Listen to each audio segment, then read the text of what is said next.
going to talk about soul perception. And the reason we want to talk about this is because it's very different than the way that we were all brought up to relate to life. And it's an essential thing to understand if we want to accomplish as much as we want to accomplish spiritually. In order to understand soul perception, we need to go back to the way life is made. God made the creation, and in that creation, that creation was made from God. So when you think about who are we, who are you, who am I? Normally what we think of is, well, I am this body, this personality, this color hair, this size body, with these set of likes and dislikes. But if you think about it, we usually say, well, God made the creation and the personality didn't come first. The body didn't come first. God's reality is infinite consciousness, the ocean of Satchidananda, ever existing, ever conscious, ever new joy. That is the state of eternal God. Nothing can be created that doesn't come from that state. So what happens is that creation comes out of the ocean of infinite consciousness and becomes less than infinite. So as you go into the creation, you get farther from the ocean, you get smaller and smaller and smaller. Yogananda said that the soul is individualized spirit. The soul is individualized spirit. That means that the soul is spirit. Even though it might be individualized, its nature is that ocean of infinite spirit. And it can never, in its deepest sense, be anything other than that. It can only take on some kind of garb that we call the creation. In this case, we experience it as the personality in the body. And how did we get to that? The individualized spirit, the soul, becomes attached to the body and the personality through what we call the ego. The ego is the soul attached to the body personality. So what's happened is that we, the soul, each of us individualized soul, we are all part of the ocean, but we become a wave of individualized soul. And we become attached to a perception of body and personality. This is akin to, it's the same as if you, in America, later this month we have Halloween, and everybody wears costumes. It's a costume. This body, this personality is a costume. And when you wear the body personality of a pirate, or of a doctor, or of a dancer, or of a witch, or of any other thing, you're wearing a costume that does not define you. It defines a limited expression of you. The soul is the light. The soul is spirit. The same infinite spirit flows through each and every one of us. But we each as individuals have varying levels of body personality identification. And the spiritual life is about shifting back from body personality identification to infinite ocean of spirit identification. Well, how do we do that? Well, we have to practice. There's a great story from English literature Has everybody heard of King Arthur? Okay. Well, King Arthur was the king of Camelot. But when he was a boy, he wasn't the king. He was a young prince. He wasn't even a prince, really. He was, well, let's not go into that story. The point is that he was a young man. And he was a student of the society in which he lived. And he got a teacher. And his teacher was Merlin. Merlin was a wizard. And one day, Merlin took King Arthur, the young King Arthur, the someday to be King Arthur, down to a pond. And in the pond, they could see fish. They could see the fish swimming. It was fascinating to watch the fish swim around. And so Arthur was naturally captivated by this. And Merlin said, look at the fish. Look at the fish.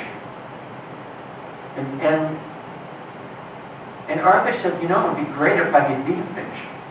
If I could just be the fish. And Merlin said, oh, you want to be the fish? Well, maybe you can. And Arthur said, what do you mean I can't be a fish? I'm a person, I'm a boy. Can't be a fish. Merlin said, look at the fish. He said, look at the fish. Look at the fish. Imagine yourself the fish. Be the fish. Be the fish. And Arthur went to the pond every day for a long time. He said, be the fish. Be the fish. What is it? How can you be the fish? I'm a boy.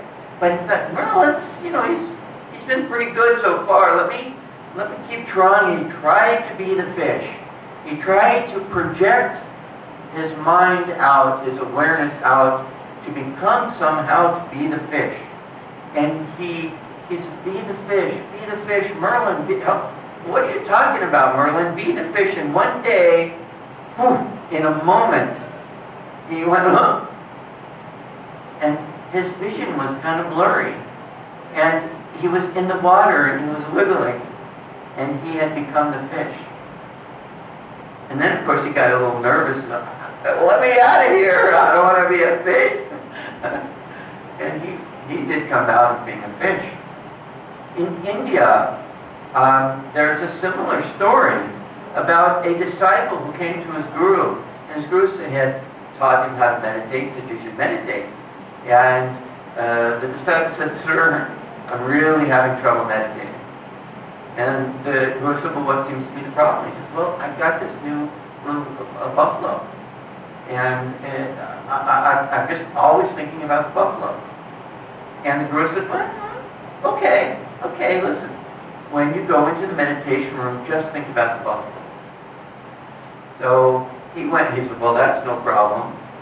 So he went into the meditation room and he started to think about the buffalo. He's thinking about the buffalo and he's playing with the buffalo. And eventually the guru's called. He says, how are you doing in there? He says, oh, we're having a great time. Me and the buffalo, we're playing, we're running around and chasing each other. It's great fun. And the guru says, and he says, should I come out now? I said, no, keep going. So the disciple stays, and he's just spending all this time being with the buffalo. And after a long time, the guru calls and he says, so, is it, you can come out now? And the disciple says, no, I can't come out now. My horns won't fit through the door. He had become the buffalo. Now, our goal in the spiritual life is not to become the buffalo or the fish. But one of the essential skills that we need in order to understand soul perception is that we have to begin to learn to reach out with our consciousness beyond the thoughts and the body, the senses. We're so used to living through the senses, we think that the senses are that which is real. But we don't realize that the power of the senses actually comes from the astral body. And this is one of the reasons that Sometimes when people, they lose a limb, and then they say, well, I can still feel my limb. Because that inner consciousness, perception, is still there. Psychologists, they make up stories about what they think that these things mean quite often, but the reality is that our power of perception, whether it be through the senses or through the soul, comes from this inner potential. And if we want to experience soul perception, we have to learn how to reach past the senses, past the mind, and into consciousness that is rooted in spirit. Consciousness that is universally rooted. Our ocean of spirit from whence we've come. This ocean of potential, of consciousness, is what we have to connect to. We have to go back into the soul. And of course, as yogis, all the practices that we do in a particular meditation are designed to teach us to take our consciousness and redirect it, to turn it within, to receive ourselves on deeper and deeper levels as soul and not as personality. What's happening is that we begin to, Yogananda called the senses the sense telephones. And what we need to do is switch the sense telephones off. So what we're doing is we're going within and we're turning off touch. We're turning off sight. We're turning off hearing. But we're used to thinking of perception as feelings and thoughts. The feelings through the senses, but also emotional reactions to life itself. So it's not just that I'm eating the fruit, I like the fruit, or, ooh, that's sour, I don't like the fruit. And that's why Patanjali describes yoga as yoga citta vritti niro. Yoga is the neutralization of the energy vortices of feeling, all of our likes and dislikes, all of our reactions to the life experiences that we've had. So we become hypnotized into thinking that we are a body and a mind, and that body and the mind has been connected to all of these vortices, all of these past experiences from we don't even know how many previous incarnations. It's been a long journey. So we're carrying this momentum, this magnetic, energetic momentum, like a big boulder rolling down a hill, that our karma, the momentum, our samskars of all of our past incarnations. And we're rolling, rolling, rolling, and what we need to do is stop rolling. So we try to calm the mind, and of course the practice of Kriya, we get into deeper and deeper levels of stillness. We disconnect our perception from that limited part of us, which we call the ego, the soul attached to the body and the personality, and just experience the soul. And of course, the more we experience the soul, initially, one of the goals of yoga is samadhi, oneness, conscious oneness with infinite spirit. In savikalpa samadhi, conditional oneness, you as an individualized spirit recognize that you are experiencing infinite consciousness. It's only when you get to nirvikalpa samadhi that individualized perspective is dissipated, and you're no longer identified with the soul, but fully with the ocean. That doesn't mean that soul can never be reanimated, but it means that your sense of perspective, your perception, comes from the ocean down to the soul, not from the ego looking up towards the soul, hoping towards the ocean. So the ability to perceive spirit means that we have to still the mind and become more and more acquainted with the ocean. And the ocean includes the 8 aspects of spirit. that was talked about in the classes. The light, the sound, love, joy, calmness, peace, power, and wisdom. Did I say the light? I think I said the light. Okay. So, and wisdom. Wisdom is not just information, but understanding about the best use of that information beyond all information.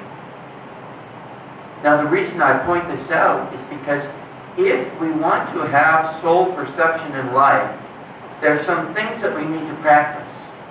One of the things that we want to practice is, like Arthur, we need to project ourselves out as a soul, even though we can't quite,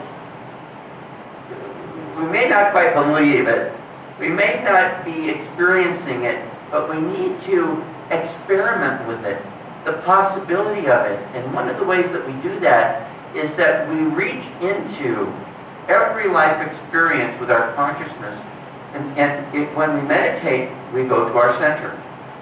And through the practice of meditation and the awakening of your awareness of your center, then you need to expand your center to include other people and other situations. So that when you, for example, walk into a room, don't be you in the doorway walking into a room. Be the room. Be everything in the room. I had this amazing experience of Kriyanandaji many years ago. He was giving a lecture in a very large hall. There was about 3,000 people in the audience. And when he walked across the stage over, there was a podium. He was a man walking across the stage to the podium. I was here, the group was here, and I was in the back. So I was looking across a large group of people, and then there he was way up there. And then he stepped up to the podium, and he paused for a moment, and then somehow, something happened from the time that he paused to the time that he spoke. Suddenly, he wasn't over there. He was here. He was right with me. Not just in front of me, but with me. And I realized that in that moment, and he talked about this over the years, that when he spoke, he would consciously reach out. He would consciously reach out. And as a part of that reaching out, he was listening. He wasn't talking to you. He wasn't trying to be close to the person. He was with that person. He was in that person. He was listening. If we want to hear spirit, if we want to understand, be connected to the wisdom of the universe, we have to listen for it. And we have to listen not just with the mind, but with the heart. And with joy. And with energy. And light. All of those aspects are trying to manifest through life, through us, and all around us. They're always present. All of those aspects of God are always present. We need to practice this inward reaching out and connecting to life underneath life. Spirit underneath the material manifestation of spirit. We are all a part of the ocean. We have the birthright access to all of the information that we need to solve every challenge in life. Most importantly, our ability to perceive our innate joy and love, which we define as spirit. But we say, I'm seeking God.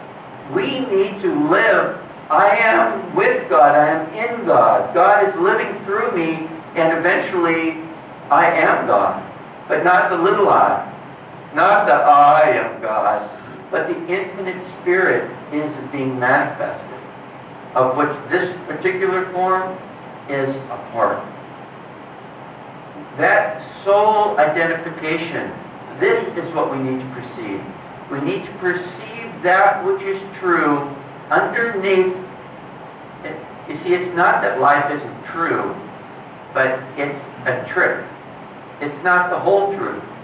That the costume that you wear on Halloween is a true costume.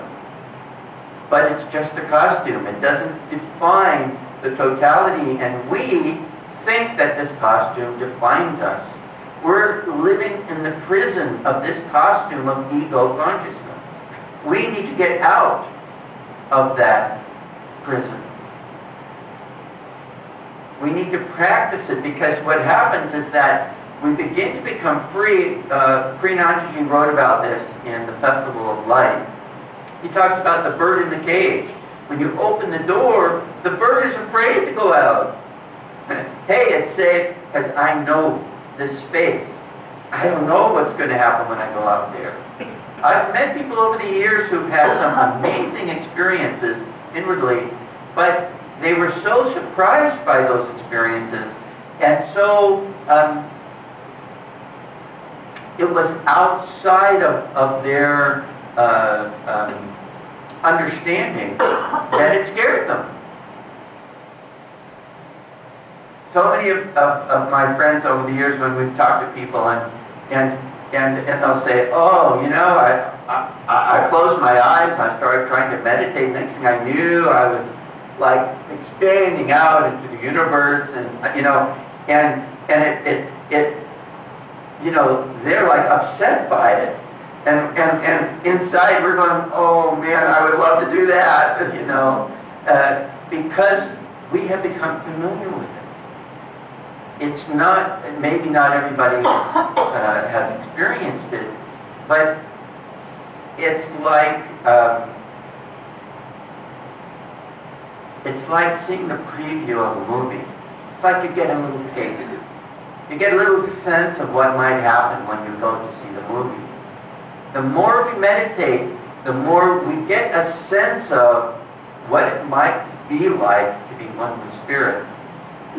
But we have to remember that the distance between any limited consciousness and infinite consciousness, that distance is infinite. And to make the leap from finite consciousness to infinite consciousness, we need the Guru. We need a guide. Merlin was Arthur's guide. Master is our guide. And we can help each other. But we need to recognize that it's our attunement to the Guru and doing our homework, doing our preparation, the practice of reaching out, expanding our sense of self from the little self to the big self. And not just outward into the sky, but in underneath. So that in every life experience, we are trying to feel, to perceive with our spirit, infinite spirit underneath. And when you do this, you will have some amazing experiences of synchronicities. In other words, you'll be in the right place, you'll do the right things. You may not even have to think about it. It'll just spontaneously present itself. Also, you'll find that there'll be times when you will need a solution, seek an understanding, and through that inner broadcast and openness, you will receive that guidance. But it's something that we have to practice. It's something that we have to actively participate in. We can't expect God to just conk us on the head. Wham! Hello, turn left. No. Could happen. People have had some amazing, unexpected life experiences. But that is not the common experience. The natural way to increase our awareness of God's presence, of our soul reality, our soul perception of truth, is to practice it.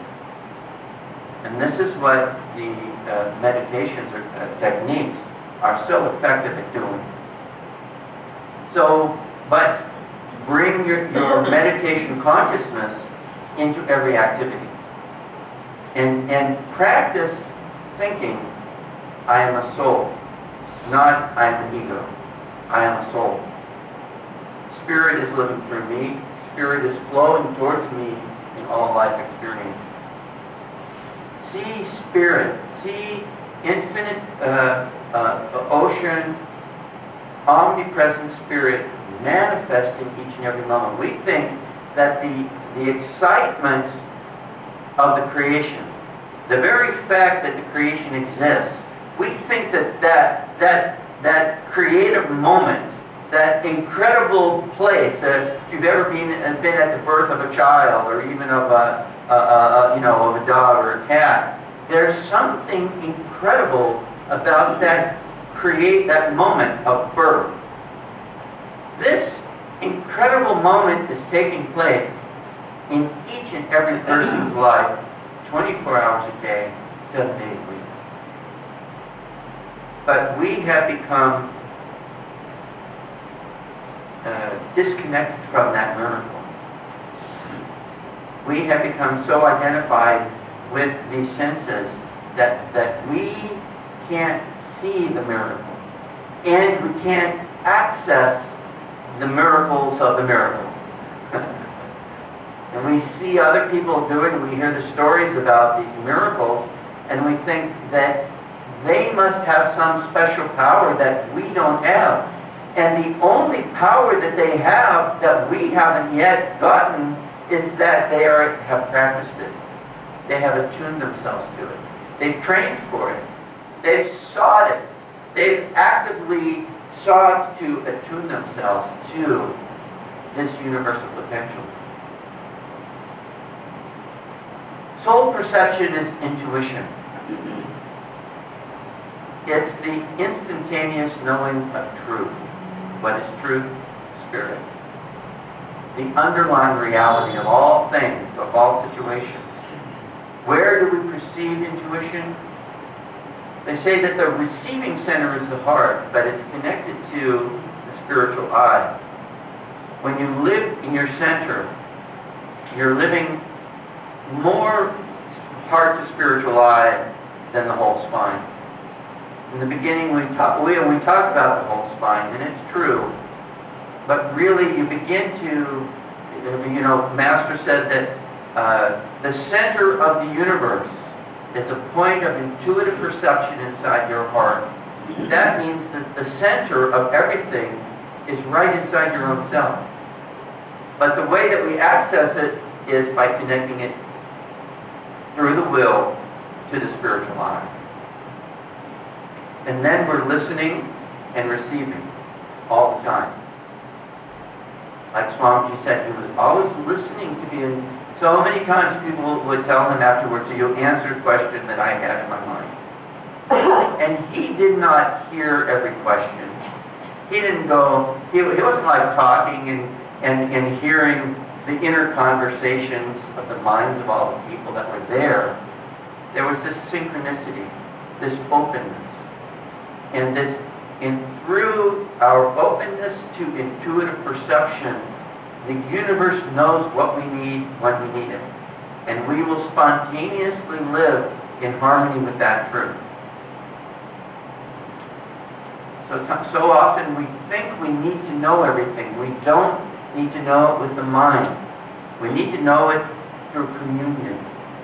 When we commune with Spirit, we are absorbing, connecting to, magnetizing our reawakening of the reality of our soul, which is Spirit.